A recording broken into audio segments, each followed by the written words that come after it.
every afternoon after they had spent time in Jerusalem and at the temple, the disciples would leave with Jesus and they would go back to the Mount of Olives to rest. And then they would get up the next morning and go back and do the same thing again. And so as they get up the next morning to go back to Jerusalem and to go back to the temple, they pass the fig tree that Jesus had cursed the day before. And Peter notices. He notices that it has withered and that it's dying. And Jesus knows that Peter notices.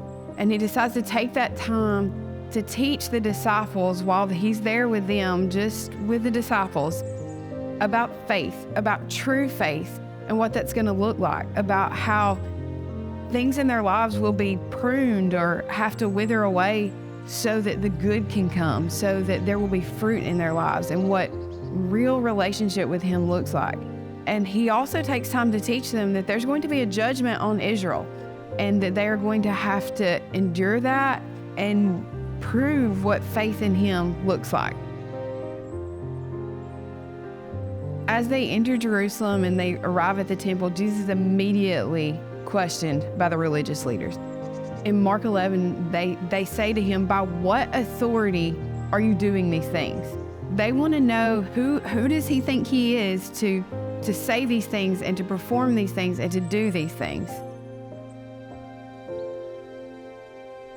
Jesus answers them in a series of parables, and he uses that time to point those religious leaders to how he fulfills scripture that they spend their days teaching about, how he is the Messiah and the King and their salvation. He wants them to see that they have relegated the faith to behaviors and traditions and things that you have to do.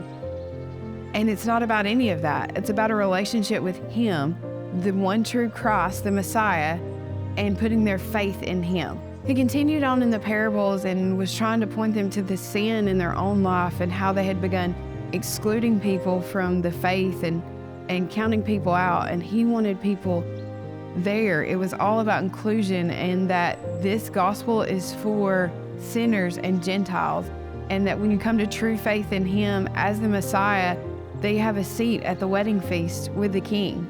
After Jesus teaches and they begin to walk out, one of the disciples points out to him, "Look at these massive stones, look at these wonderful buildings."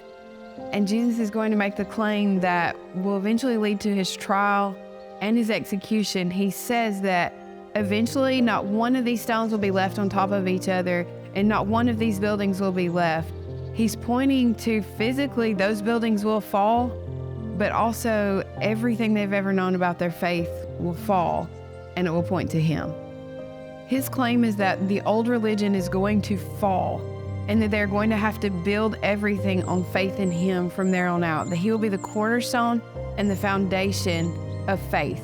He is Messiah, he is King, he is Lord, but they have to trust in him, and they have to build off of that from there on.